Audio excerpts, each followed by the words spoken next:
बड़ी जीत है और शानदार जीत रही है। एक बड़ा मौका मिला है और नायब सिंह सैनी के लिए ये ज़्यादा बड़ा मौका है क्योंकि आपने देखा नतीजे आने के बाद भी थोड़ा सा समय लग रहा था।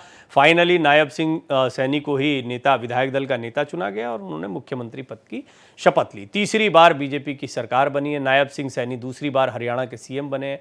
हरियाणा में लोकसभा चुनाव में महज 5 सीटें जीतने वाली बीजेपी ने जिस तरह विधानसभा चुनाव में कमबैक किया है उसकी कल्पना किसी ने नहीं की थी।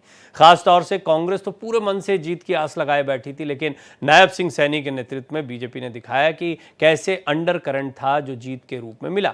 बहरहाल नायब सिंह सैनी की ये ताजपोशी चुनौतियों के ताज के रूप में भी है। लोगों के विश्वास पर खरा उतरने की चुनौती है। जाहिर है जितनी बड़ी जीत मिली है उतनी बड़ी चुनौती भी है। इस पर चर्चा करेंगे, लेकिन उससे पहले ये रिपोर्ट। हरियाणा की जनता ने सराहा, चाहा और तीसरी बार जहां बीजेपी की सरकार बनी, वहीं दूसरी बार नायब सिंह सैनी बन गए हरियाणा के सीएम। नायब सिंह सैनी ईश्वर की शपथ लेता हूं कि मैं विधि द्वारा स्थापित भारत के संविधान के प्रति सच्ची श्रद्धा और निष्ठा रखूंगा। नायब सिंह सैनी की ताजपोशी पंचकुला के शालीमार ग्राउंड में हुई। शपथ ग्रहण समारोह में राज्यपाल बंडारू दत्तात्रेय ने उन्हें पद और गोपनीयता की शपथ दिलाई। इस दौरान खुद प्रधानमंत्री नरेंद्र मोदी समेत बीजेपी के बड़े नेता और मुख्यमंत्री शामिल हुए।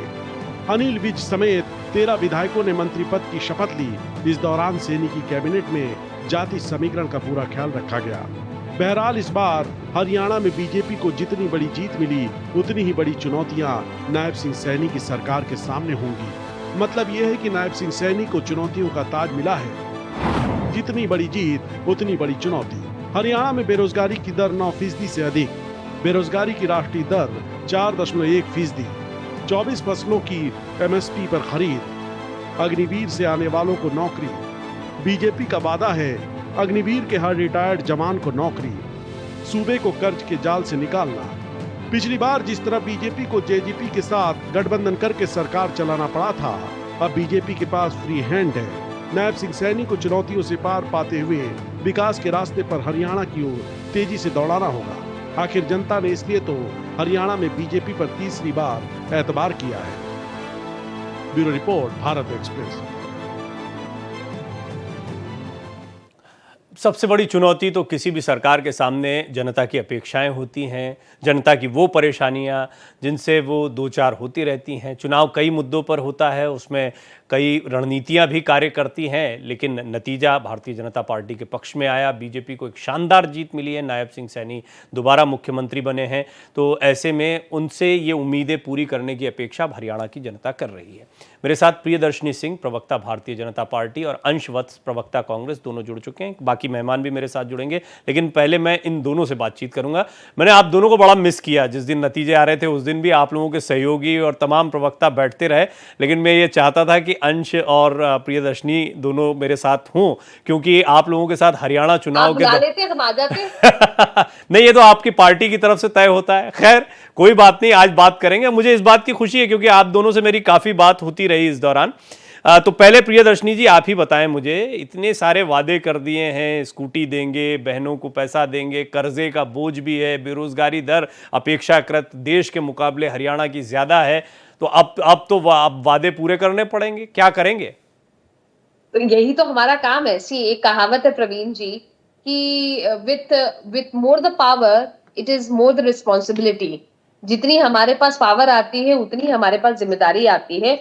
और भारतीय जनता पार्टी या भारतीय जनता पार्टी के जितने भी कार्यकर्ता हैं, हम तो अपने आप को कार्यकर्ता ही संबोधित करते, चाहे हमारे यहाँ मंत्रीगण हो, चाहे मुख्यमंत्री हो, चाहे मेरे जैसा छोटा कार्यकर्ता ही क्यों ना हो, लेकिन हम अपने आप को कार्यकर्ता ही संबोधित करते हैं। हमारी आदत नहीं है कि हम अपने आप को स्वयंभू नेता बोले।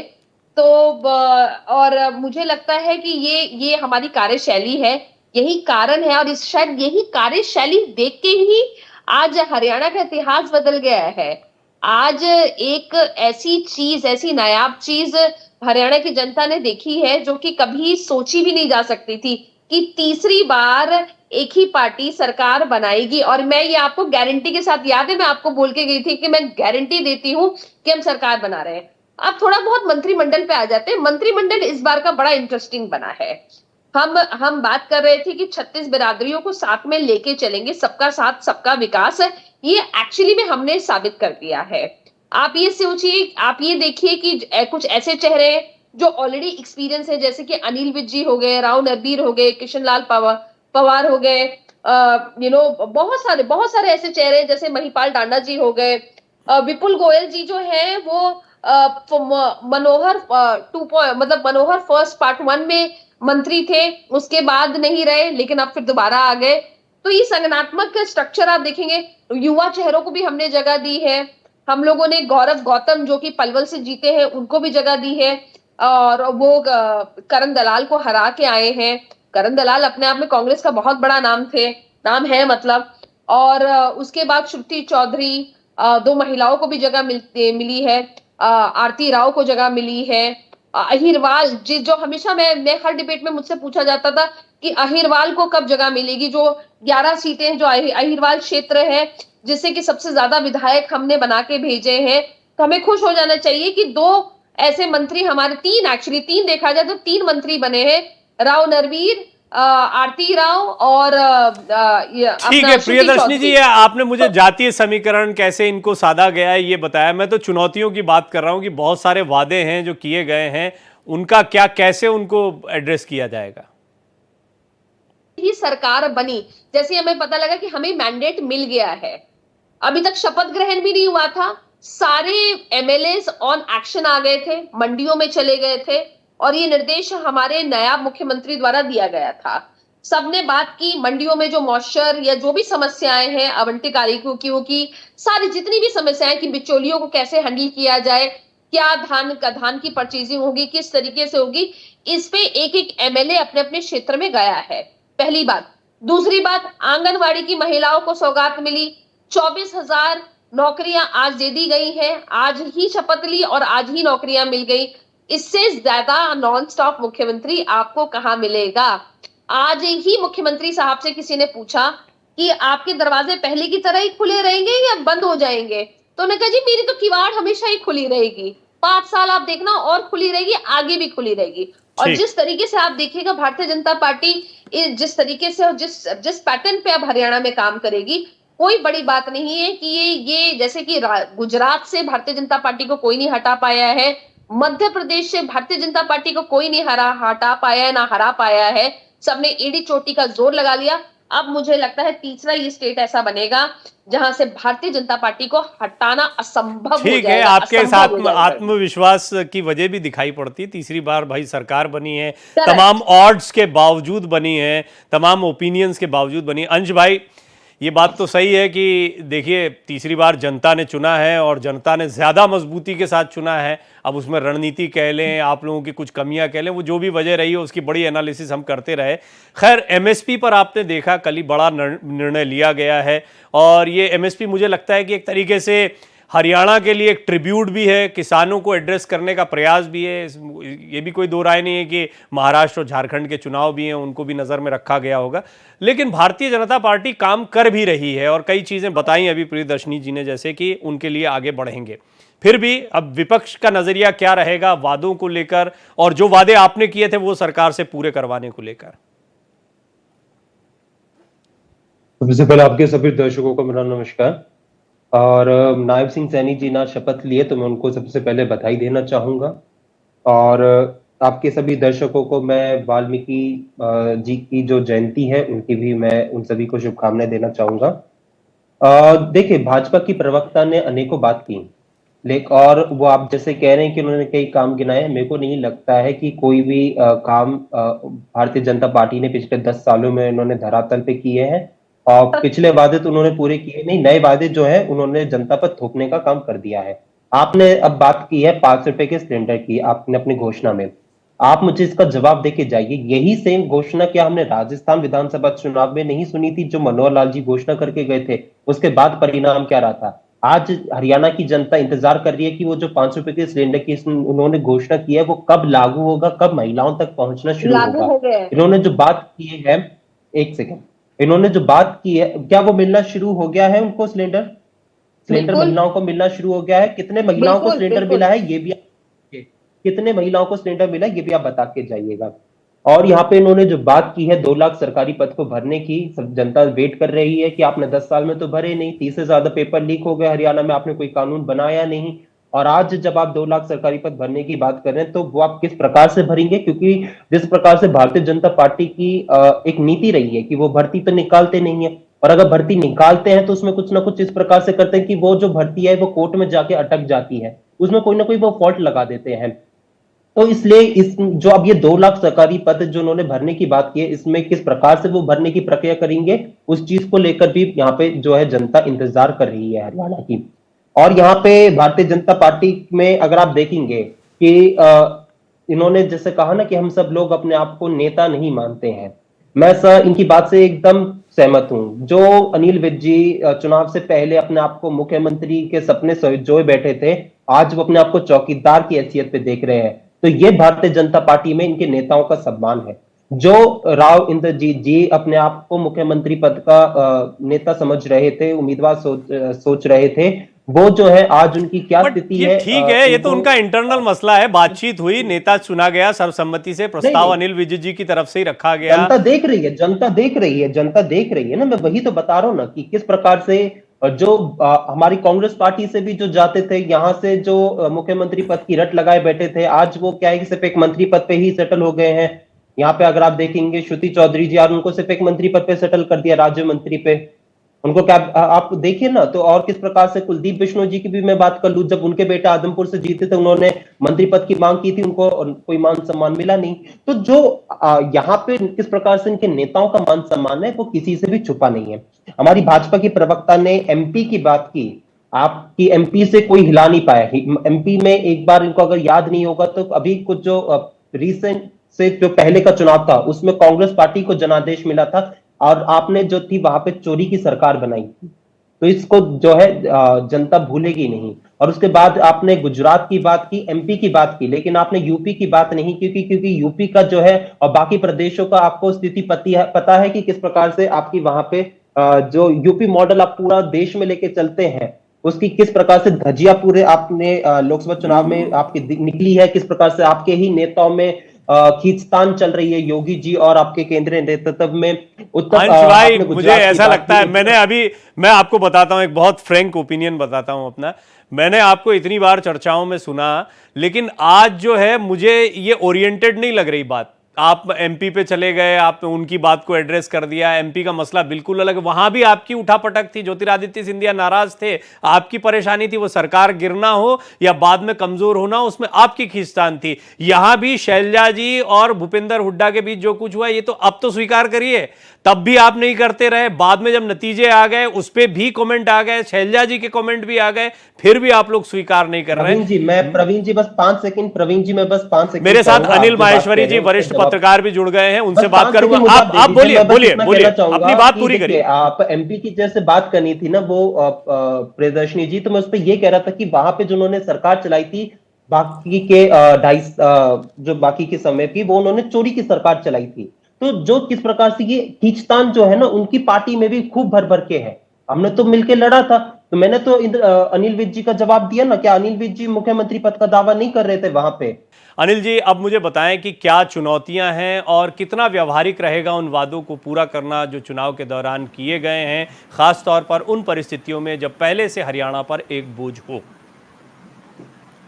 देखिए, हरियाणा का जहाँ तक ताल्लुक है, हरियाणा में परिस्थिति अब कांग्रेस बीजेपी की आई या कांग्रेस की आई, परिस्थितियां इतनी भयानक होती जा रही है, और उनको मुझे नहीं लगता किसी ने जिम्मेदारी से इस बात को सोचा है। हरियाणा में पॉलिटिकल एक बड़ी अच्छी बात थी चौधरी देवीलाल के टाइम से, कि पॉलिटिकल मोड में रहते थे 5 के 5 साल, लेकिन पिछले 10 साल पावर से बाहर रहने पे कांग्रेस में वो जज्बा नजर नहीं आया। वरना मैंने भी देखा 5 के 5 साल चौधरी बंसीलाल भी मीटिंग करते थे, चौधरी देवीलाल भी मीटिंग करते थे, चौधरी भजनलाल भी मीटिंग करते थे, मीटिंग करते रहते थे। ये बीजेपी ने तो कभी करी नहीं, क्योंकि वो तो रूरल ओरिएंटेड पार्टी थी नहीं। अब 10 साल में थी पावर में, तो उसको करने की कोई जरूरत भी नहीं थी। यहाँ मसले बहुत सारे हैं। एक मसला तो मैं 3-4 महीने हुआ, मैं एक गांव में कैथल के रात को रुका, वहाँ मुझे देख के अफसोस हुआ कि वो जो डंकी या दुनकी का जो मसला है, मैं दिल्ली में रहते हुए मैंने किसी चैनल पर नहीं देखा था, किसी अखबार में नहीं पढ़ा था कि इतना भयावह मसला है कि लोग अपनी जमीनें 50-50, 60 लाख में TELS के कोचिंग सेंटर गांव-गांव खुले हुए हैं। उसके अलावा अब उन्होंने एक बात करी थी कि साहब 25,000 लोगों को हम नौकरियां के सर्टिफिकेट इशू करेंगे। ओथ बाद में लूंगा, पहले सर्टिफिकेट इशू करूंगा। ये तो उसी तरह की बात है जैसे चौधरी ओम प्रकाश चौटाला ने एक बार कहा कि मैं ओठ लूंगा और शराबबंदी कर दूंगा। भाई आप पहले सोचते समझते कुछ तो कहें, लेकिन जनता को तो सबने समझ रखा बिना वोट लिए आप कैसे इशू कर देंगे। और 25,000 अगर इशू भी कर देंगे तो ऊँट के मुंह में जीरा। अनएम्प्लॉयमेंट की प्रॉब्लम बहुत ज़्यादा बढ़ गई है। सेल्फ एम्प्लॉयमेंट की तरफ हमने ध्यान नहीं दिया पिछले 70 साल में, अकेली बीजेपी ने नहीं। हम जॉब लाएंगे कहाँ से, जॉब है कहाँ जब तक हम लोगों को एजुकेट ना करें।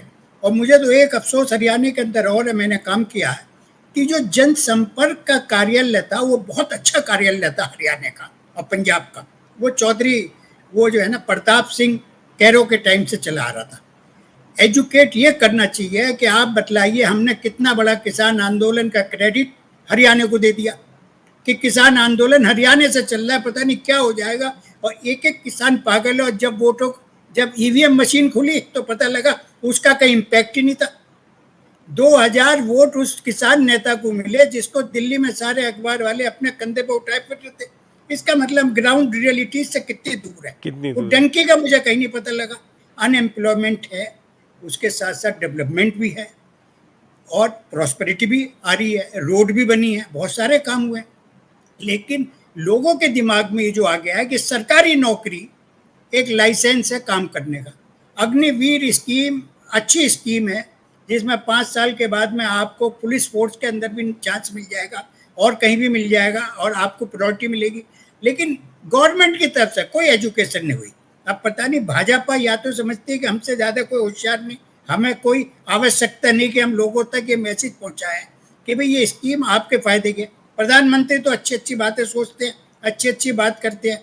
उन्होंने तो किसान फसल योजना भी शुरू करी थी 10 साल पहले, उनके ही मंत्री ने धनखड़ ने हरियाणा प्रदेश में लागू नहीं करी, वो उनसे नहीं हो पाई। बहुत अच्छी स्कीम थी। इंश्योरेंस, एग्रीकल्चर इंश्योरेंस उनकी बहुत अच्छी स्कीम थी। इसी तरह उनकी अग्निवीर भी अच्छी स्कीम है। लेकिन ये तो ग्राउंड लेवल पे जो स्टेट लेवल पे पार्टी है उन्हें ये काम करना है कि वो लोगों तक ये बात समझाएं कि ये तुम्हारे फायदे की चीज है। और दूसरे अब वो MSP आपने कर दी। पानी आप पे हरियाणा में है नहीं, कोई नेचुरल रिवर आपके पास नहीं। एक वेस्ट जमुना कैनाल है, उससे आप पीने का पानी ले लें या उससे खेती का पानी ले लें। गुड़गांव इतना बड़ा बसा दिया आपने, रोज बसता जा रहा है। पानी पीने की तो छोड़ो, पानी के ड्रेनेज का भी साधन नहीं है। 100 करोड़ का फ्लैट और पानी भरा पड़ा है बेसमेंट के अंदर। ये सारी समस्याएं बड़ी भयंकर समस्याएं। अच्छा देखिए, मेरा जो टॉपिक था उसको आपके एक ओपनिंग स्टेटमेंट ने उसको क्लेरिफाई कर दिया, चुनौतियों का ताज। अनिल माहेश्वरी जी का ये अंदाज रहता है, वो जब भी बोलते हैं उन्होंने दोनों को ही लपेटा, कांग्रेस को भी बीजेपी को भी।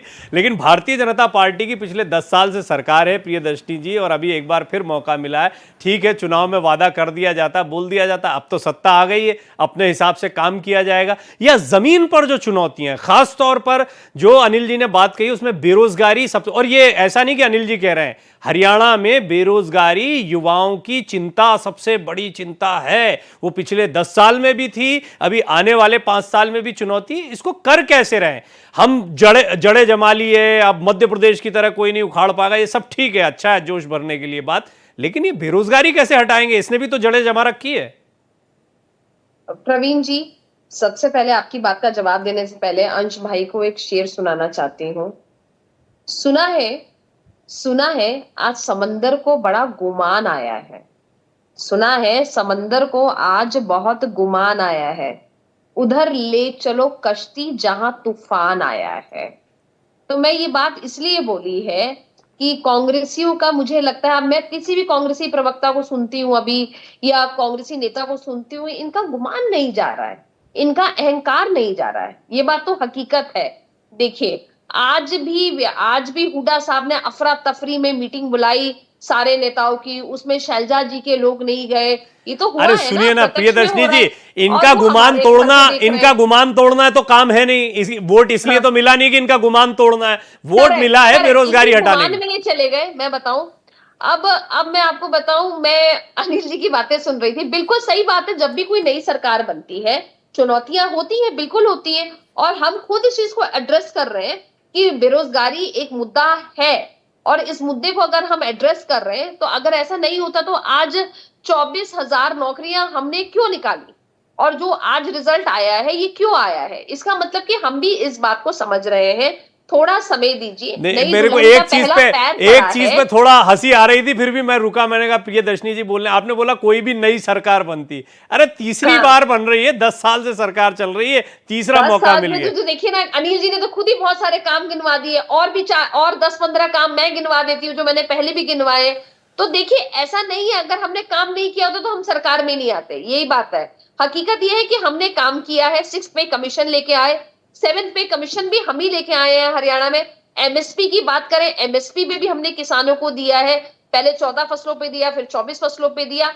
ये सारे मुद्दे हमने एड्रेस किए हैं। देखिए, हरियाणा को इन लोगों ने शोषित किया है। जब से हरियाणा बना है तब से कभी इनेलो ने, कभी कांग्रेसियों ने बहुत ज्यादा ही शोषित कर दिया, कभी बढ़ाने के बारे में सोचा ही नहीं।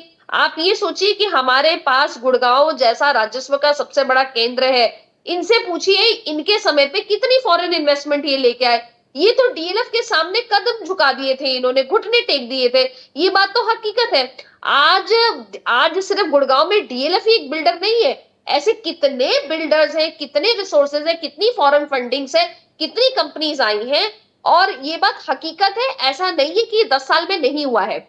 जहां तक इंफ्रास्ट्रक्चर की बात करें तो नायब सिंह सैनी जी अभी कुछ दिनों पहले बोल रहे थे, अशोक तंवर जी का एग्जांपल देके, कि किस तरीके से 20 मिनट में 152 डी हाईवे पकड़ के वो कैसे पहुंच गए महेंद्रगढ़, फट से 20 मिनट में पहुंच गए, जबकि भारतीय जनता पार्टी की रैली कर रहे थे।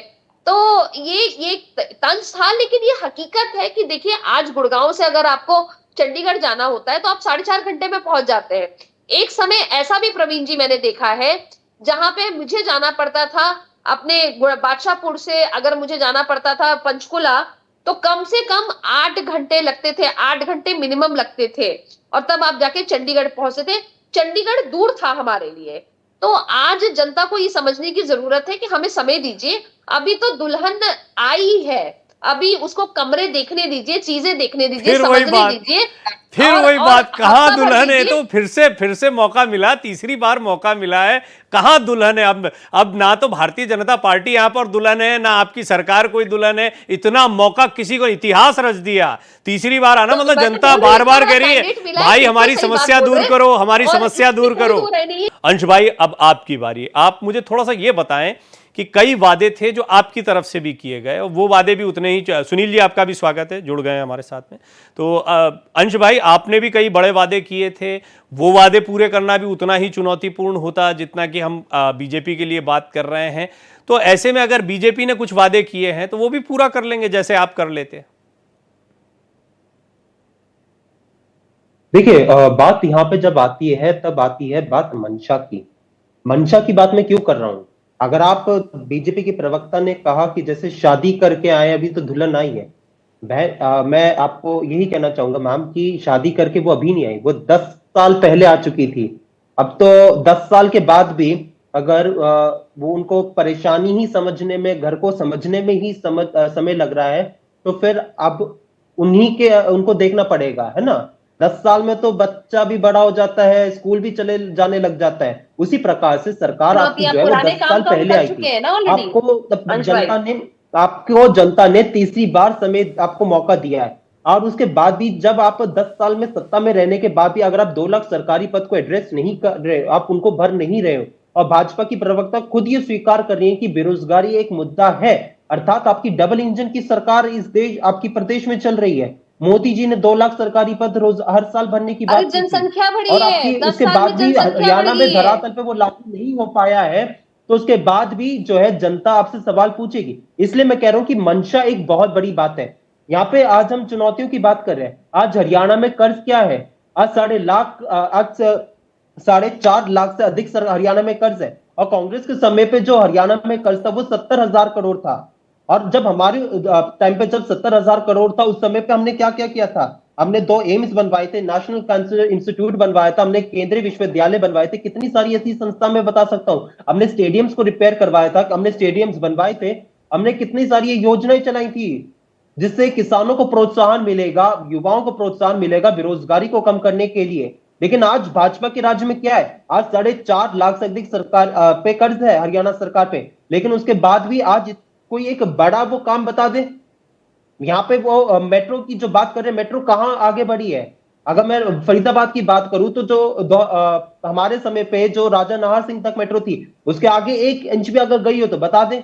या फिर कोई भी अन्य मैं आपने यहाँ पे प्रोजेक्ट्स की यहाँ पे बात ठीक है कर सकता हूं, सुनील जी, कितने मैं आता हूं, सारे- लेकिन प्रियदर्शनी जी, मुझे तो बेरोजगारी वाले सवाल पे जवाब चाहिए आपसे, अगर वो आप दे पाए तो, कि क्या वो एक सिर्फ वादा नहीं है या चुनाव में कहना पड़ता है तो कह दिया गया है, या कोई ठोस योजना आप बता सकती हैं यहाँ पर? हालांकि इस पर काम चल रहा होगा। देखिए इस पे ठोस योजना भी बनाई गई है और इस पे काम भी हो रहा है। इसका रिजल्ट भी आपको आज दिखा, आगे भी दिखेगा, और और उसके हम इसको बाद भी सीरियसली आज एड्रेस कर हरियाणा रहे हैं। जो है स्किल बेरोजगारी में डेवलपमेंट अव्वल है। इंस्टीट्यूट उसके ऐसे बाद भी खोलेंगे आपने हम लोग पेपर लीक जिनसे लोगों को बनाया, रोजगार 30 से मिले, ज्यादा पेपर लीक जो है वो स्वावलंबी हरियाणा बने, में हुआ है। आप एक सुन कानून ली- बता अरे दीजिए सुन जो लीजिए पेपर अंशी के जी, खिलाफ हम बनाया लोग हो। गुड़गांव, अंशी जी आपने बोला देखिए, सुन रही थी ना, वो सुन लीजिए, आप भी सुन अरे लीजिए। अरे अंश भाई, हिमाचल पे भी नहीं, बात कर वो लो, आप briefly कमाल ही बोल कर रहे हो। briefly अब मैंने इन बोला लोगों है। ने वादा किया था 1,000 रुपए देंगे, इसलिए तो इनकी सरकार नहीं आई है, मैं बता रही हूँ। इन्होंने कुछ भी बोल देते, जो इनका मन होता है वो बोल देते हैं। 1,000 रुपए की वादा किया था इन्होंने हिमाचल में, 1.5 साल इनकी सरकार के हो गए। इनसे पूछिए अंश भाई से, इन्होंने दिलवा दिए? आप बताइए, आप मुझे अभी इसका तक उन जवाब लोगों की दीजिए, महिलाओं की राजस्थान सैलरी में तक नहीं दिलाई 425 है। रकम ये मिलेगा। कैसी अजीब सी अनर्गल सी हरियाणा बातें में करते हैं जिसका कोई जो है, औचित्य नहीं होता। हरियाणा के जो अब आ जाए, पूर्व अब देखिए मुख्यमंत्री इनके राजस्थान जयराम में रमेश जी, अब मुझे 450 बोलना सिलेंडर पड़ता की, है और उसके बाद अनफॉर्चुनेटली, क्यों मुझे फिर आपकी अभी सरकार ने ये मना कर पॉलिटिकल दिया इस सिलेंडर तरीके से देने से? आपने कसना वादा पड़ता खिलाफी है। क्यों की? इसका जवाब दीजिए आप जयराम राजस्थान रमेश का। जो इनके नेता हमारे हैं, बगल में इनसे तो प्रदेश पूछिए है। कि आप वो हिमाचल इलेक्ट्रॉल पे जा रहे हैं, मैं पॉलिटिक्स आपसे के बारे राजस्थान का में पूछा हूं, क्या आपने मना जानते क्यों हैं। किया? आज तक एक सरपंची का चुनाव नहीं जीते वो अपने जीवन में। हमारी कैबिनेट ने आज तो तक मंजूर कर दी जयराम वो रमेश योजना को लेके सरपंची का हिमाचल में। चुनाव नहीं जीते, सिर्फ चाटुकारिता ठीक है, करते चलिए हैं। ये और उनका हो गया। जीवन का मैं एक मैं ही नहीं मकसद है, चाहता, किसी तरीके से अपनी राज्यसभा आप सीट दोनों बचा लीजिए। एक अलग अलग मुद्दों पर बात कर रहे हैं। ठीक है, मैं आप लोगों के पास फिर से आऊँगा, थोड़ा सा दिशा देते हैं। सुनील जी, मुझे ये बताइए, आपने इतना ज़मीन पर चीज़ों को देखा, एनालिसिस की, आप लगातार हरियाणा के चुनाव के दौरान बने रहे वहाँ पर, और आपने कई एनालिसिस रखी। ये जो मुद्दे थे, ये जो चुनौतियों वाले मुद्दे थे, खास तौर पर 10 साल के बाद एंटी इनकम्बेंसी जिसे कहा जाता है, वो कुछ चीज़ों को लेकर नाराज़गी होती है, उसने काम नहीं किया, यानी कि उनके ऊपर सेंटिमेंट्स या अन्य चीज़ें या विश्वास भारतीय जनता पार्टी पर ये ज़्यादा मजबूत दिखाई पड़ता है। वो कौन सी चीज़ें थी, और क्या हरियाणा की जनता के सामने अभी कोई बड़ी समस्या नहीं है, और अगर है तो वो उसको लेकर उनकी उम्मीदें क्या है? क्या उस दिशा में कुछ काम हो रहा है जिससे उनका भरोसा मजबूत हुआ कि नहीं, अभी नहीं हुआ तो हो जाएगा? देखिए प्रवीण की सबसे पहली चीज तो, अगर आप भारतीय राजनीति को या भारतीय इलेक्शन सिस्टम को समझना चाहते हैं तो कौन सी पार्टियां कितने वादे करती हैं और उस पर कितने खरे उतरती हैं, पिछले 60-65 सालों का अगर आप इतिहास देखेंगे तो हर पार्टियां उसमें विफल दिखती हैं। जहां तक आप हरियाणा की बात कर रहे थे, मैं शुरू से इस बात की वकालत करते आया हूं कि हरियाणा में इस बार मुद्दे इतने थे कि कांग्रेस अगर उसे सही तरीके से प्रबंधित की होती, एक स्ट्रेटेजिक रूप में ग्राउंड लेवल पे उसको एग्जीक्यूट की होती, तो आज 55-56 सीटें इनकी आई होती। हरियाणा में सिर्फ मुद्दे नहीं थे, अगर आप मानकर चलते हैं नॉर्थ के जितने भी प्रदेश, हिंदी भाषी 10 प्रदेशों की बात करूं, तो मुद्दों के अलावा यहाँ पर जातिगत संतुलन और समीकरण, ये दोनों बड़े महत्वपूर्ण रोल करते हैं। अगर आप बात करते हैं हरियाणा में, भारतीय जनता पार्टी की प्रवक्ता अगर ये कहना चाहती है कि मैं अपने डेवलपमेंट मॉडल के आधार पे चुन के आई हूं, क्योंकि चुनाव विजेता होने के बाद आप कुछ भी चीजें कर सकते हैं और लोगों को मानना पड़ेगा। आज अगर आप ये भी कहेंगे कि कांग्रेस के पास मुद्दे थे तो भाई जनता को क्यों नहीं समझा पाए, बेरोजगारी जैसे मुद्दे पे क्यों नहीं युवाओं को आप साथ में लेकर आ पाए, किसानों की इतनी समस्याएं थी, धरना प्रदर्शन हो गए, क्यों नहीं साथ में लेकर आ पाए। तो कहीं ना कहीं कांग्रेस को इस बात को समझना पड़ेगा कि मुद्दों को सेंटिमेंट कैसे बनाया जाए, सेंटिमेंट को वोटिंग बिहेवियर में कैसे चेंज किया जाए, और लास्ट में कैसे अपने टर्नआउट को चीजें ठीक किया जाए। इस पे कहीं ना कहीं कांग्रेस की कमी है, और जो बीच में कुछ कमी ठीक होती हुई प्रतीत होती दिख रही थी, कहीं ना कहीं हरियाणा में वो विफल रहा है। दूसरी सबसे बड़ी चीजें आप बात करेंगे, जो मुद्दे की बात करें, मुद्दों कहीं ना कहीं ये पूरे देश की बात करें, जो सरकार जब होती है तो सरकार से वो बेरोजगारी की बात कर लें, किसानों की बातें कर लें, आप पिछले 60-65 सालों में बताइए किसान कब सरकार से खुश था? आप आपका जो अनुभव रहा है पिछले 25-30 सालों में बताइए कि कब युवा जो है रोजगार में लेकर यूपीए की सरकार रही हो, कांग्रेस की सरकार रही हो या बीजेपी की सरकार रही हो, कब ये ऐसे मुद्दे रहे हैं कि रोजगार सबको मिल रहे हैं? तो ये मुद्दे तो अनवरत चलते रहेंगे, बात मुद्दे की नहीं है। हरियाणा की एनालिसिस अगर आपको करना होगा तो किस तरह से भारतीय जनता पार्टी ने रिजर्व सीटों पे अपनी बेहतरी की, किस तरह से कहीं ना कहीं बाइफरकेशन करके जाट वर्सेस ओबीसी का जो समीकरण था, एक इक्वेशन था, उसको समुचित तरीके से प्रबंधित किया।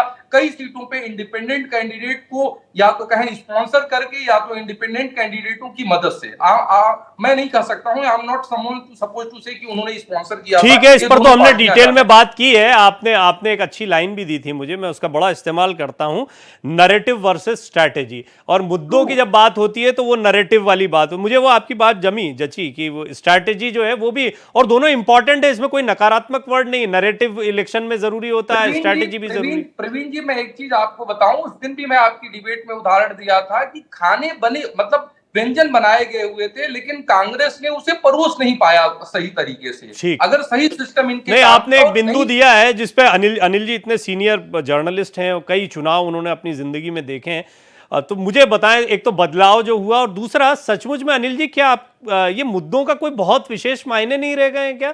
जनता के सेंटिमेंट्स या फिर इमीडिएट इलेक्शन के पहले आप कहां पर लेकर जा रहे हैं चीजों को, वो ज्यादा असर करती है, या वो जो अपेक्षा है कि हम सरकार क्यों चुन रहे हैं, हमको क्या काम करवाना है, वो ज्यादा महत्व का है? ऐसे में नैरेटिव जो है वो तो कांग्रेस के पास में था, क्योंकि किस सरकार के पास चुनौती नहीं है, भारत में होती है, लेकिन स्ट्रैटेजी, रणनीति, चाहे वो कैंडिडेट्स को उतारना हो, जातीय समीकरण हो, जाट नॉन जाट की राजनीति हो, ये ज्यादा हावी दिखता है। या आपका क्या इस पर कहना है?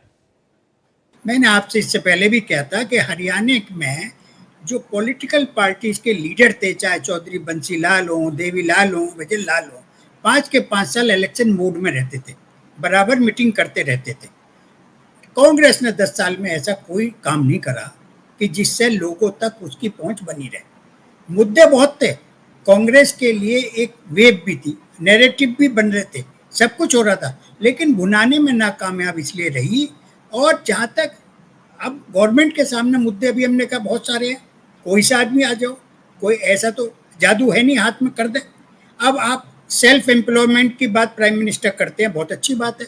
सेल्फ एम्प्लॉयमेंट के नाम पे, स्किल डेवलपमेंट के नाम पे लाखों करोड़ों रुपए का गबन हो गया, बजाय इसके कि डेवलप होते। सरकार का तो काम कम से कम इंटरफेरेंस का होना चाहिए, लोगों से कहे भाई तुम करो, हम पैसा नहीं देंगे, हम तो सिर्फ सर्टिफिकेट इशू करेंगे, पैसे तुम रेज करो, तुम कमाओ, तुम आगे खर्चो, हमसे इन चीज़ों का मतलब नहीं, तो चल सकता है। यहाँ चौधरी बंसीलाल जो हरियाणा के आर्किटेक्ट थे, उन्होंने गुड़गांव तो नहीं बसाया, उन्होंने फरीदाबाद बसाया, क्योंकि नदी के किनारे था, चाहे पानी खारा है था तो सही, गुड़गांव में तो पानी नहीं।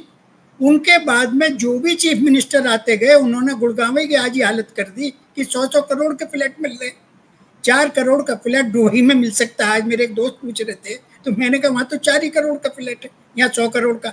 पानी उसमें भर जाता है, पानी की वो नदी नहीं, वहाँ एयरपोर्ट ज्यादा इंपॉर्टेंट हो गया ना, पास में पड़ता है, इसलिए वो इतना बसता चला गया। नहीं, वो बनता है तो अब पोर्ट, तो अब जेवर पोर्ट भी बन जाएगा, एयरपोर्ट। हाँ, तो ये डेवलप होगा। सवाल इसका कि वो जो जमीनों के लिए जाते हैं, जो लैंड यूज चेंज का होता है, लैंड यूज चेंज का हरियाणा में 1 रुपया एकड़ की फीस है, जो पिछले 40 साल से 1 रुपया एकड़ है, और बाकी दुनिया जानते हैं कि उसमें कितने लाख, कितने करोड़ पर एकड़ लिए जाते हैं लाइसेंस देने के। गवर्नमेंट को 1 ही रुपया मिलता है उसके अंदर, उसमें किसी ने 1 रुपये से 100 रुपये नहीं करा उस फीस को, इसलिए कि लैंड हरियाणा के पास और तो कुछ था नहीं, लैंड था। अब हरियाणा में आप झीरी पैदा कर रहे हैं, पानी आप पे है नहीं, पानी की समस्या है, पानी पीने का है नहीं। खारी वाटर, जो ब्रैकेज वाटर की प्रॉब्लम है, वो जब मैं था हरियाणा में आज से 30 साल पहले जब भी थी, अब तो और ज़्यादा प्रॉब्लम बढ़ गई।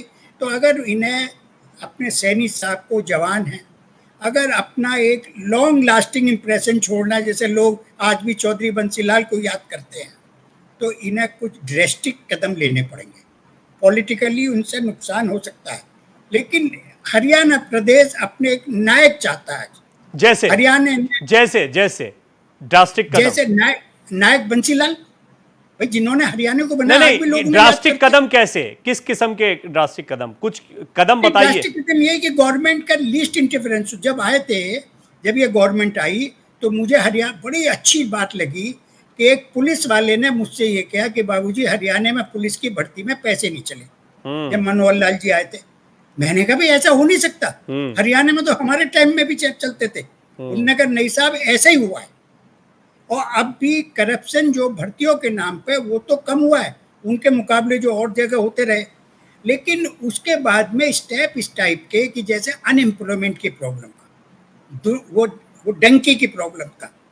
और मैंने जो एक बात और पहले कही कि जनसंपर्क को इतना बढ़ाया जाए, इतना लोगों तक आप एजुकेट करें, उन्हें समझाएं कि भाई आपके लिए हम कर क्या रहे हैं और करना क्यों चाहते हैं। आपने पानी की स्कीम है, मैंने कैथल में देखी, गांव गांव पीने का पानी पहुंचाया जा रहा है, बहुत अच्छी स्कीम चल रही है पिछली गवर्नमेंट की। लेकिन परेशानी ये जनता में तो उस पानी को लेकर एक औरत अपने जीरी के खेत में पानी डालना चाह रही है, पानी आ रहा है वो 800 फुट से 1000 फुट से 2000 फुट तक से, पानी है नहीं। ये मैं गूला चीका की बात कर रहा हूँ, मैं वहां गया था तो मैं देख के ताज्जुब कहा कि लोग समझ नहीं रहे, उनके अच्छे के लिए हो रहा है, क्योंकि वो समझ रहे काम तो सरकार करेगी। सरकार वो अभी जैसे हमारे गडकरी जी ने कहा भाई ये टैक्स देते रहो, क्योंकि सरकार के पास तो खर्च करने के लिए बहुत सारी स्कीम है। एक लाडली बहन योजना शुरू हो जाएगी, उसमें पैसा वहां चला जाएगा। डेवलपमेंट में पैसा कोई नहीं, इंफ्रास्ट्रक्चर में पैसा नहीं खर्च हो रहा, पैसा इनमें खर्च हो रहा, डोल्स बांटने में, फ्री में बांटा जाए।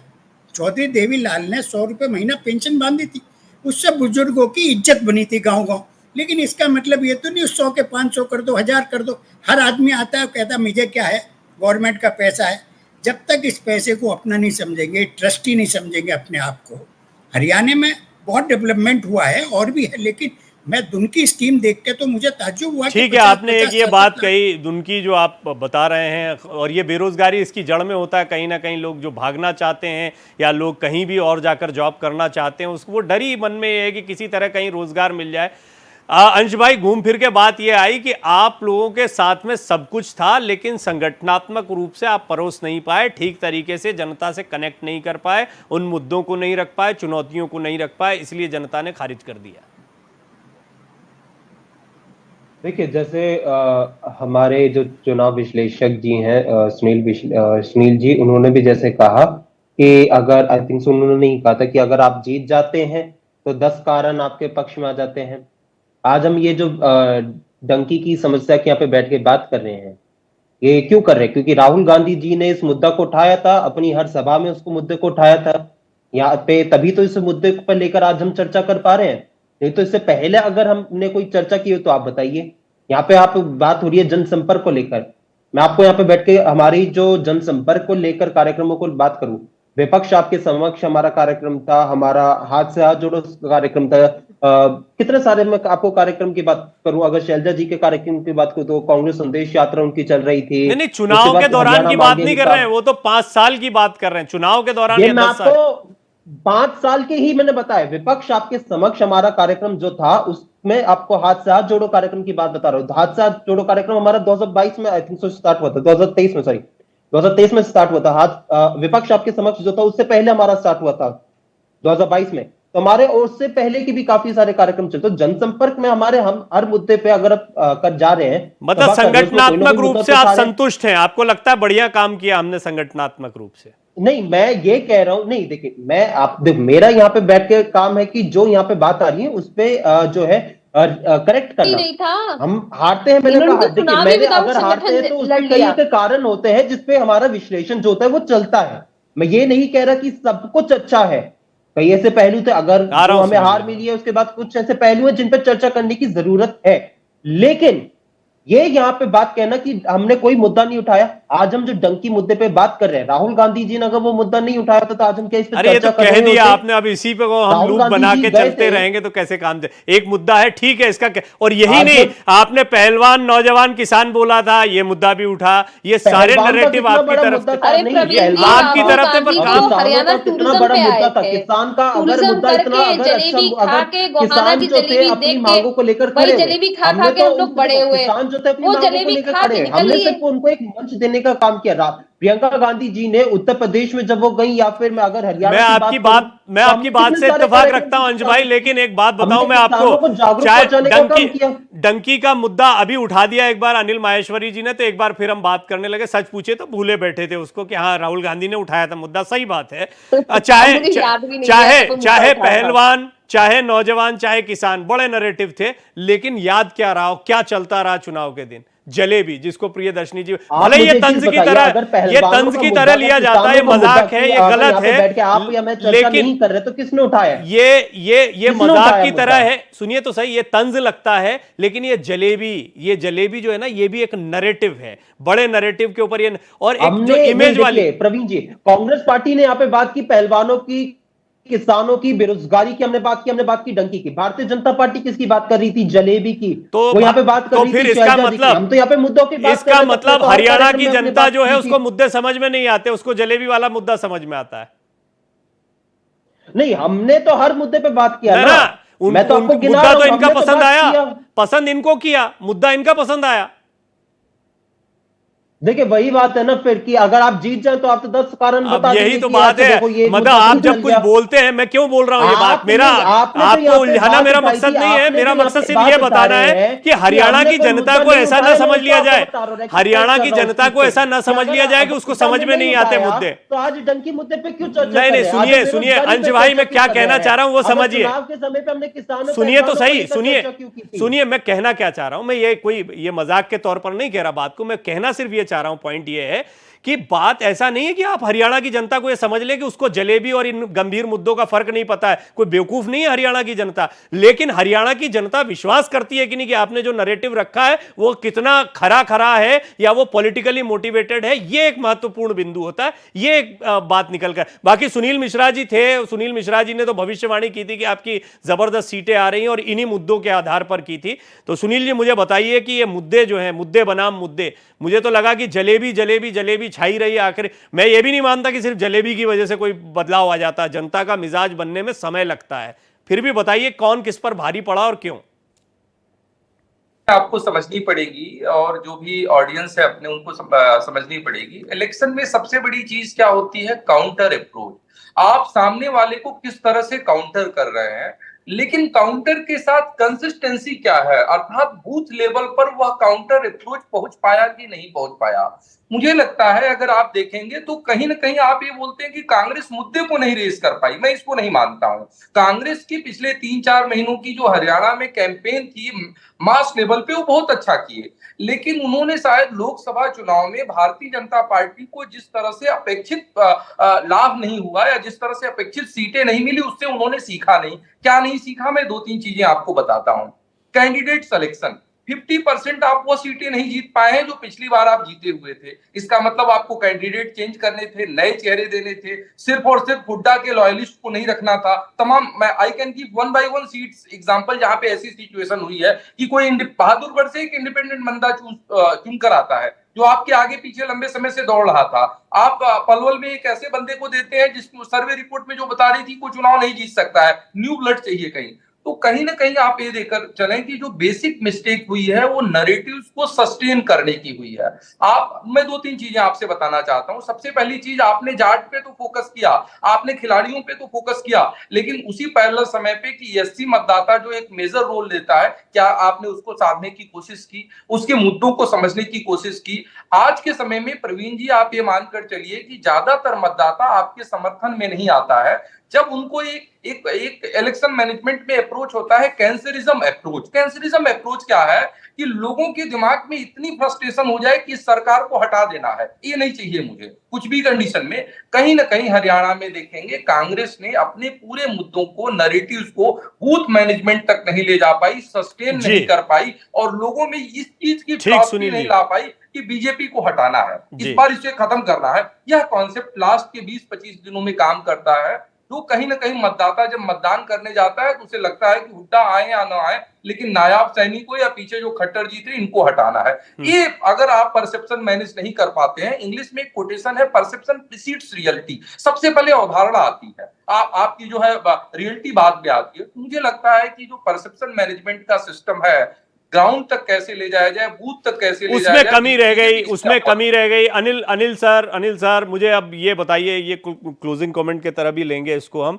जनता के दिमाग में सचमुच क्या चलता है? वो क्या बस वादों दावों पर चली जाती है? कुछ तो सोचती होगी वो अपने मुद्दों के बारे में, या फिर ये बात सही है कि अगर उसने एक सरकार को चुना है तो उसे विश्वास होगा जैसा भी है, जो भी है, चुनौतियां हैं, ये व्यक्ति है, ये सरकार है जो शायद बेहतर कर पाएगी, या आने वाले दिनों में ये हमारा कुछ उद्धार कर पाएगी। कह रहे हैं जनता सर्वोपरि है, जनता बहुत होशियार है। मैं आपको 1987 की बतलाऊं कि नरवाना के पास में मैं एक स्टोरी करने के लिए गया। वो ऐसे गांव में पहुंचा जहाँ का रास्ता भी नहीं था। उस गांव में उस लड़के ने कहा, बाबूजी वो हिंदी वाला इंडिया टुडे नहीं पढ़ लिया आपने? मतलब उस गांव में जहाँ पे मुझे लग रहा था कि कोई कुछ नहीं जानता, वो मुझे समझा रहा था कि ये खबर तो हिंदी के इंडिया टुडे में छप चुकी। मतदाता बहुत होशियार है। मेरा हरियाणा के इलेक्शन का मानना एक ही है कि जीत बीजेपी की नहीं हुई है, कांग्रेस की हार हुई है। कांग्रेस ने प्लेटर पे दे दिया कि भैया ये लो तुम संभालो, हम नहीं कर रहे, हम नहीं चाहते।